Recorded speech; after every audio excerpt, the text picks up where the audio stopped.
छोडी तपाईबाट छोडछोडी चाहिएन। तपाईको श्रीमतीको हात देखाउनुहोस्। श्रीमती त घरमा छ, कसरी यहाँ हात देखाउनु श्रीमतीको? मतलब बायाँ हात देखाउनुहोस्।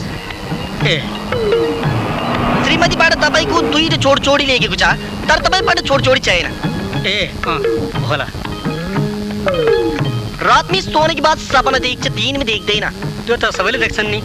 देख्छ, तर सपनामा किसी आदमीसँग तपाईँ 500 रुपियाँ उधार लिएछ, त्यो उधार तिरिन भने तपाईको सारमा बसेको सानी दस जोत्छ, त्यसले एकदम साताउँछ, टोक्छ, भोक्छ। त्यो पैसा मैले कसलाई तिर्न त बाबा? मोले तिर्ने। अनि म मन्त्रबाट सपनामा राति फेरि फिर्ता गरिदिन्छ, जसबाट लिएको छ त्यसले फिर्ता गरिदिन्छ। त्यो फिर्ता गरेपछि तपाईको सारमा जो सानी दस बसेको छ, त्यो सानी दस टाउकोबाट गाउँमा जान्छ, टाढा जान्छ, भाग्छ। मोले दिने, मोले तिर्ने।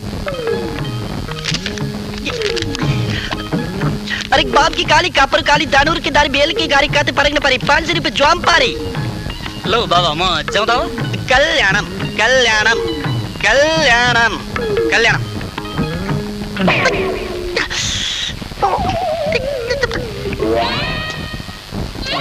ए बाबा खै मेरो हात हेरिदिनुस् न। दक्षिण चाहिन्छ। दक्षिण खैले तिम्रो हात म हेरिदिन्छु।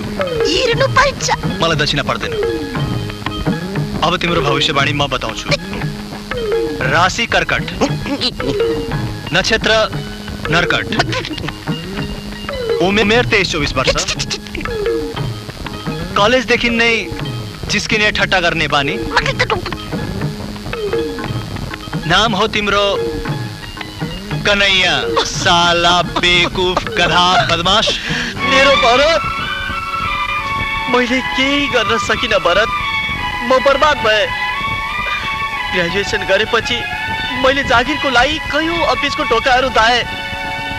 कति दिनसम्म त म भोकभोकै बसे, काम नपाएर। 3 दिनसम्म त पानी मात्रै खाएर सुते भरत म। अन्तिममा केही सिक्न लागेपछि मैले यो ठगीको पेसा अपनाउनु पर्यो। जिन्दगी भर eating eating nothing, leather cap wearing, खै नपाए छालाको टोपी लाए।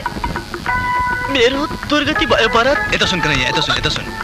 तेरो दुर्गति सुर्गति के पनि हुँदैन। अब म आइहालेँ नि। अब त मसँग बस्छस्, धन्न नमान। बरु तेरो जिस्किने ठट्टा गर्ने बानी छोड्दे, बुझिस्? लहिड मसित।